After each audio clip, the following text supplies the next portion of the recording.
अगर आप अपने घर को खूबसूरत बनाना चाहते हैं ना, तो मेरे ख़्याल से तमाम हाउसवाइफ़ को इस तरह की छोटी-छोटी टिप का पता होना बहुत ज़रूरी है।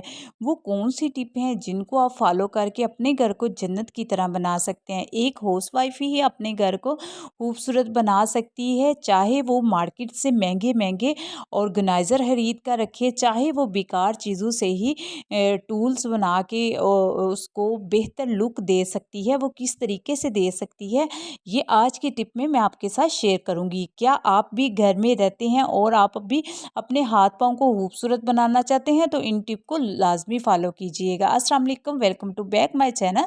तो कैसे हैं आप सब लोग? यहाँ बिना टाइम ज़ाया किए टिप की तरफ चलते हैं। यहाँ सबसे पहले जो टिप मैं आपके साथ शेयर करने जा रही हूँ, वो ग्लासेस को लेकर है।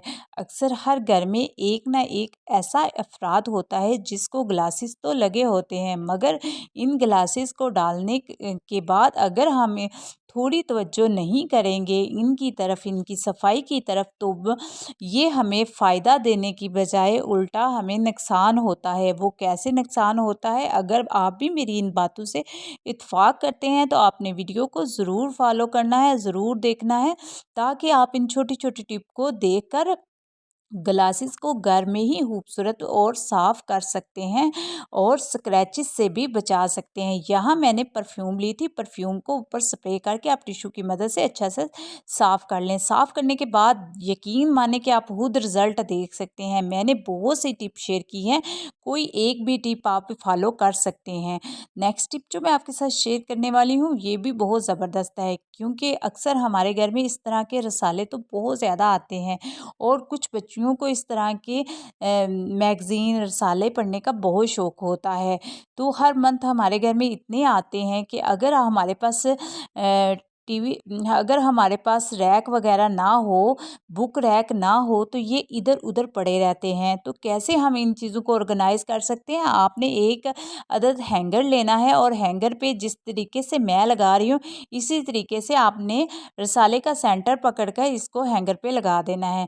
तो इसमें आपके ढेर सारे रसाले जो हैं वो ऑर्गेनाइज़ हो जाएँगे और आप इसे कहीं भी अलमारी में या कि किसी भी कील पर इसको आप हैंग कर सकते हैं।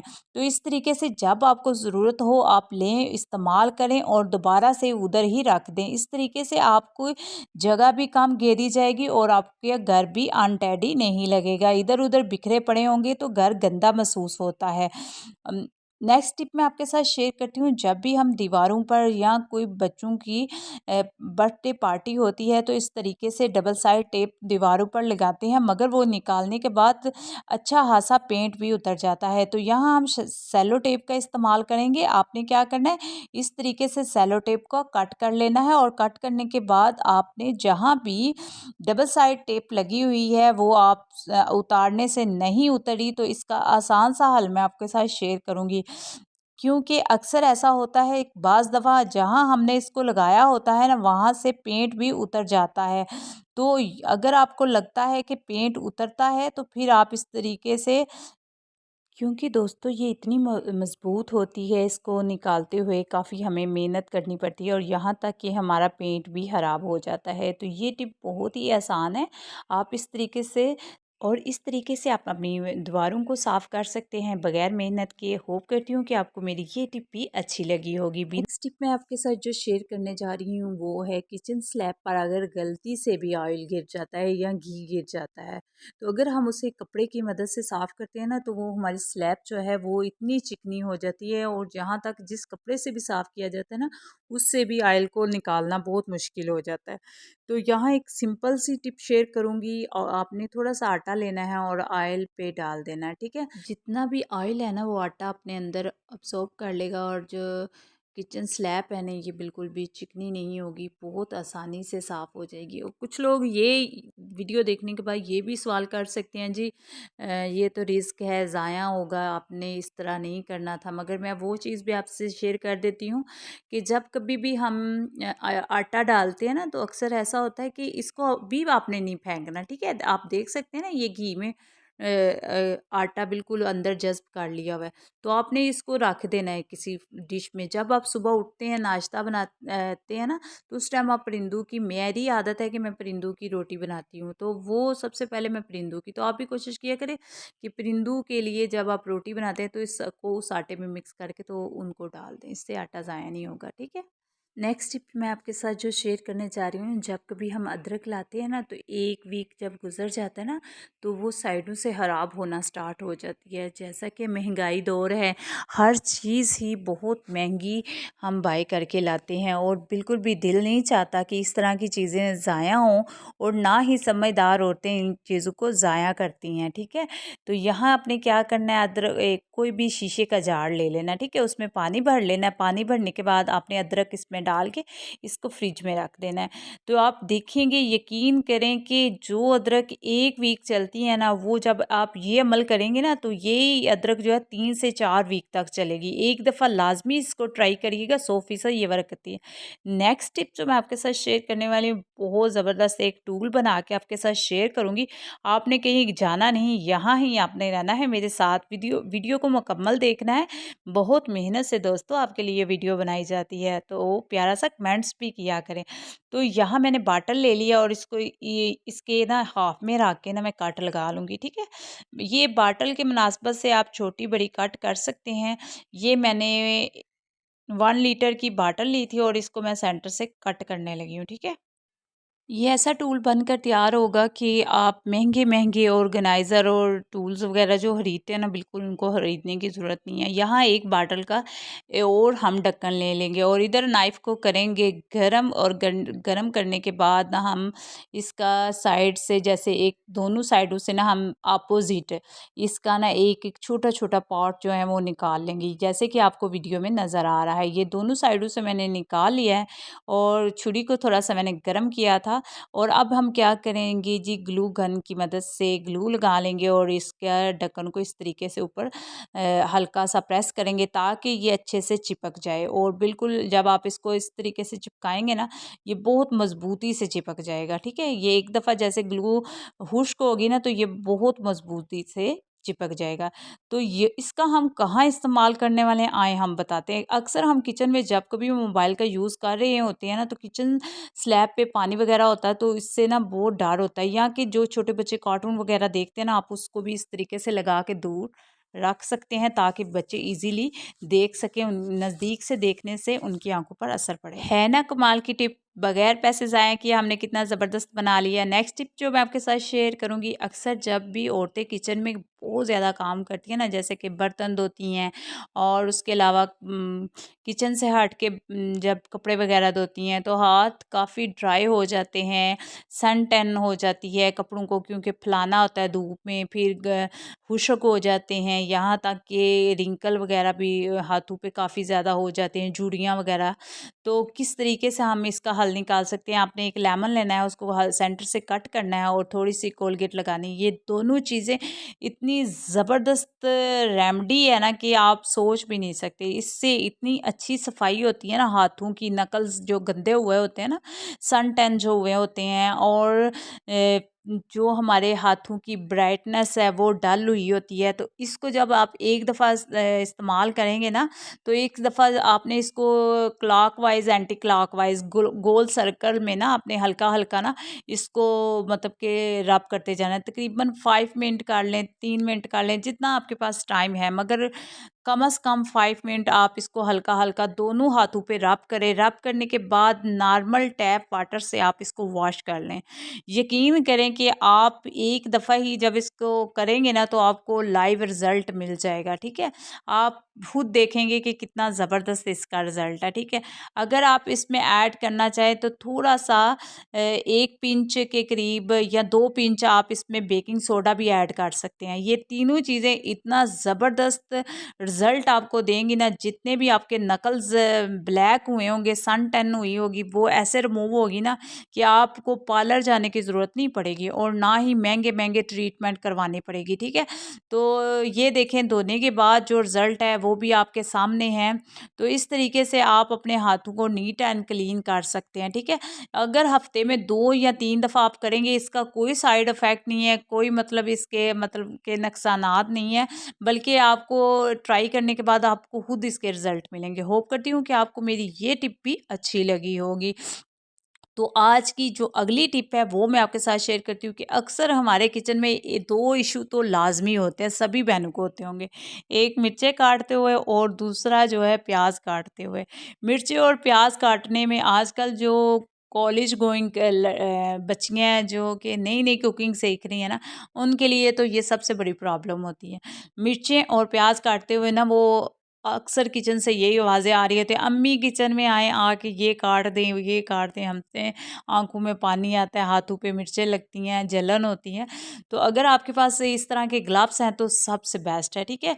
ये एक पैकेट जो है ना ग्लव्स का, एक पैकेट वो 100 का मिलता है, ठीक है? 100 का मिलता है। जब आप एक दफ़ा इसको बाय कर लेंगे ना, तो यकीन मानिए कि 6-7 माह भी ये ख़त्म नहीं होते। इतने अच्छे से ये निकलेंगे, ठीक है? ये ग्लव्स ऐसे हैं कि यूज़ करें और फिर आप इनको जो है डिस्कार्ड कर दें, दोबारा यूज़ करने की ज़रूरत नहीं है, ठीक है? ये बहुत ज़बरदस्त हैं। चाहे आप हाथों में पकड़ें, मसलें, जो दिल है करें, ये बिल्कुल भी ख़राब नहीं होंगे, बहुत ज़बरदस्त है और ना ही आपके हाथों पे जलन होगी, ठीक है? इस तरह अक्सर बच्चियाँ जो प्याज़ भी कट करती हैं ना, प्याज़ कटिंग करते हुए भी अगर आप ये ग्लव्स पहन लेंगे ना, तो बिल्कुल भी एक तो आपके हाथों से स्मेल नहीं आएगी, दूसरा अगर मिर्चें काट रहे हैं तो जलन नहीं होगी, ठीक है? अगर ग्लव्स भी नहीं है ना आप लोगों के पास, तो फिर ये रेमेडी तो किचन में जो पॉलीथीन को होते हैं, इस तरह के शॉपर वगैरह होते हैं, वो तो सभी घर में होते हैं, ठीक है? तो मैंने तो अक्सर इस तरह के ना जो बॉक्स हैं शॉपर के, वो छोटे-छोटे कहीं न कहीं बना के रखे होते हैं और मैं फेंकती नहीं, जो नीट होते हैं ना उनको मैं सँभाल के रख लेती हूँ और जो थोड़े रफ़ होते हैं उनको मैं बास्केट में लगा लेती हूँ, वो भी मैं ज़ाया नहीं करती। तो इस तरीके से, क्योंकि अगर हम मार्केट से भी लाते हैं ना, तो ये चीज़ें जो हैं कि इनकी हमें कीमत अदा करनी पड़ती है और फिर ज़ाहिर-सी बात है इस महँगाई के दौर में पाकिट को भी नज़र में रखना पड़ता है कि किस तरीके से। और देखिए 2 शॉपर मैंने ट्राई हैं और इज़िली मैं इसे भी काट कर रही हूँ, ठीक है? जो आपको फ़ॉर्मूला अच्छा लगे या जो चीज़ आपके पास अवेलेबल है, उसका इस्तेमाल करके आप इस मुश्किल से निकल सकती हैं बहुत आसानी से। होप करती हूँ कि आपको ये मेरी टिप भी अच्छी लगी होगी। मेरी कोशिश ये होती है कि आपके साथ वो टिप शेयर की जाए जिसका आपको फ़ायदा हो। वो टिप ना शेयर की जाए जिसके में एक तो बहुत ज़्यादा हमारे पैसे खर्च होते हैं, दूसरा ये है कि हर बंदा हर चीज़ अफ़ोर्ड नहीं कर सकता, ठीक है?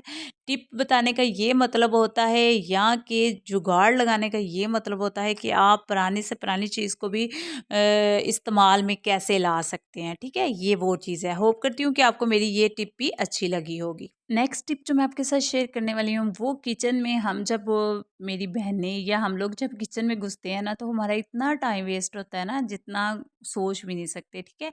ये मेरे पास एक बैग था, शॉपिंग बैग। ये काफ़ी अच्छा और हार्ड था। इसका जो था ना ये अ, शीट काफ़ी है हार्ड थी, तो इसको मेरे फेंकने का दिल नहीं था चाह रहा। बाइक के साथ लगने से ना इसमें एक सुराख हो गया था, तो मैंने कहा क्यों ना इसका इस्तेमाल किया जाए। इसको अच्छे से मैंने धो लिया था, हैंडल उतार लिए थे और जब मैं रोटियाँ बनाती हूँ ना, तो मैं किचन स्लैब पर इसको डाल लेती हूँ। उससे ये होता है कि जितनी भी हमारी रोटियाँ बनाते हुए पुस्ती गिरती है ना, अगर वो स्लैब पे गिरती है ना, तो यकीन करें कि हमें फिर से स्लैब साफ़ करनी पड़ती है और काफ़ी हमारा टाइम वेस्ट होता है। अगर इस तरह का आप कोई भी नीचे कपड़ा डाल लेंगे या कि कोई भी ऑर्गेनाइज़र तैयार करके रख लेंगे ना, तो ये होगा कि जितना भी एक्स्ट्रा आटा होगा उसको आप झाड़ के एक साइड पे कर लेंगे और स्लैब पे जब आप हाथ लगाएँगे या काम करेंगे ना, तो वो बिल्कुल नीट एंड क्लीन होगी। तो इसको आप तय लगा के रख दें, जब आप रोटियाँ बनाएँ तो इसको बिछा लें, बिछाने के बाद फिर आप अपना काम करें, इसको झाड़ लें, तो इससे आपका काम काफ़ी आसान हो जाएगा। नेक्स्ट टिप जो बहुत ही ज़बरदस्त है ना, वो मैं आपके साथ शेयर करूँगी। जिन घरों में छोटे-छोटे बच्चे होते हैं ना, वहाँ हमारी चारपाइयों की चादर, बेड की चादर हमेशा ही इकट्ठी रहती है और फिर आपको पता है अचानक कोई मेहमान आ जाए तो वो घर गंदा लगे तो बहुत ही शर्मिंदगी का सामना होता है। तो आज एक छोटी-सी टिप मैं आपके साथ शेयर करूँगी, ठीक है? यहाँ हमने दोनों साइडों पे एक जैसी रख के इसको डालनी है। तो यहाँ हम मेजरमेंट करेंगे, लेंगे इंचिस टेप से, ठीक है। यहाँ मेरी जो पाए से लेके ना इसके शीट के कोने तक जो मेजरमेंट बनती थी वो 13 इंच बनती थी, क्योंकि यहाँ से लेके आपने इसके कोने तक जो करनी है वो है 13 इंच, ठीक है।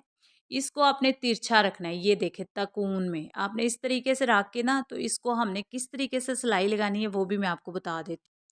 जो आपने सिलाई लगानी है ना वो आपने कैसे लगानी है ये मैं आपको अभी बताती हूँ। यहाँ से आपने इस तरीके से पकड़ के ना इसके इधर अपोजिट, जो मतलब कि जो चीज़ मैंने पकड़ी हुई है आप वीडियो पे तवज्जो से देख सकते हैं, इस साइड पे हमने सिलाई लगानी है, ठीक है। हमने इस साइड पे नहीं लगानी, तकून साइड पे नहीं लगानी, हमने दूसरी साइड पे लगानी है, ठीक है। सिलाई लगाने के बाद आपने क्या करना है, आपने चारों कोनों को इसी तरह मेजरमेंट कर लेनी है। मेजरमेंट करने के बाद आपने इसको सिलाई लगानी है, ठीक है। वो मैं कैसे लगानी है वो भी आपके साथ मैं शेयर कर देती हूँ, क्योंकि हर घर में चारपाइयाँ छोटी बड़ी होती हैं। ये ज़रूरी नहीं कि जो मैंने बताया है आपने उतनी ही मेजरमेंट लेनी है, नहीं। आपने जो मैं जिस तरीके से मैं बता रही हूँ ना, आपने उस तरीके से सिलाई लगानी है जैसे मैंने पकड़ी हुई है, ठीक है। तो आपने क्या करना है कि अपने हिसाब से जो चारपाई का पाया होता है ना, वहाँ से आपने तकून साइड पे जो है उसको रख के, तो ये देखें जो चद्दर की ओपन साइड है ना, वहाँ से हम सिलाई दूसरी साइड पे लेके जाएंगे, ठीक है। ये जो है ये मेरी इधर से जो मेरी सिलाई बनी थी वो 10 इंच थी। इस साइड से, जिस साइड से मैं सिलाई लगा रही हूँ, 10 इंच के हिसाब से ये मेरी सिलाई बनी थी। चारों कोनों को मैंने इसी तरीके से सिलाई लगा के पक्का कर लिया था। अगर आप लोगों को डाउट है, तो आप फर्स्ट टाइम कर रहे हैं ये काम, तो आपने क्या करना है कि आपने सुई धागे से भी इसको करके चेक कर सकते हैं कि क्या क्या आया, ये हमारी सिलाई ठीक लगी है। अगर ये ठीक लगी है तो फिर आप इसको मशीन से पक्का कर सकते हैं। ये वो चीज़ है जिससे हमारे बच्चे ना बार बार जंपिंग करते हैं। जंपिंग करने के बाद जो बेडशीट इकट्ठी हो जाती है, चादरें इकट्ठी हो जाती हैं, तो इस आज ये मसला जो है ना वो बहुत आसानी से, सिर्फ 5 मिनट लगे थे, इससे ज़्यादा नहीं दरकार हुए थे। 5 मिनट में मैंने बहुत अच्छे से, मैं आपके साथ एक दफ़ा फिर रिपीट कर देती हूँ, जिस तरीके से मैं निशान लगा रही हूँ इस तरीके से 10 इंच वो वाली थी, ठीक है। इस तरीके से 10.5 जो थी ये मेरी इधर से थी, और इधर से तकून साइड से जो थी वो मेरी 13 इंच थी, ठीक है। ये अपने अपनी चारपाई के हिसाब से मुनासबत से लगानी है। बाद में जब आप डाल लेंगे, आप चाहें तो कपड़े को कट कर सकते हैं, अगर आप ना भी कट करना चाहें तो फिर भी इसको आप अंदर ही फोल्ड कर सकते हैं, ठीक है। तो यहाँ मैं आपको सिलाई लगा के दिखाती हूँ थोड़ी सी स्पीड से, ताकि मेरे बहन भाई बोर ना हो। तो इस तरीके से आपने सिलाई लगा लेनी है, जल्दी जल्दी सिलाई लगा के फिर अभी मैं आपको डाल कर दिखाती हूँ। चाहे तो आप चारपाई पे तलाई डालते हैं, वो भी आप डाल सकते हैं, इजीली ये कवर हो जाएगी, ठीक है। बिल्कुल भी बुरी महसूस नहीं होगी। यकीनन दोस्तों, जब आप एक दफ़ा इसको बनाएंगे ना, तो आप अपने घर की सभी चारपाइयों को इसी लुक तरह सिलाइयाँ लगा के यही लुक देंगे। इससे बिल्कुल भी इकट्ठी नहीं होती, और एक इतना ज़बरदस्त लुक लगता है कि ऐसे ही लगता है जैसे गद्दा बिछाया हुआ है, ठीक है। तो इस तरीके से आप इसको कवर कर सकते हैं, बहुत अच्छी लगती है। मैंने नीचे तलाई भी डाली थी और बहुत अच्छे ये सेट हो गई थी। और आप, उम्मीद करती हूँ कि आपको मेरी ये वाली टिप भी अच्छी लगी होगी, और तमाम उन दोस्तों का शुक्रिया अदा करती हूँ जो मुझे कमेंट्स करते हैं। और आपको मेरी आज की कौन सी भी टिप अच्छी लगी है, कमेंट्स में मुझे लाजमी बताना। अपना नाम और अपने सिटी का नाम लाजमी मेंशन करना, और दुआओं में याद रखना। इंशाल्लाह मिलेंगे नेक्स्ट नई वीडियो के साथ, और मेरी कोशिश होती है मैं अच्छी अच्छी वीडियो आप लोगों के साथ शेयर करूँ। अल्लाह हाफिज़।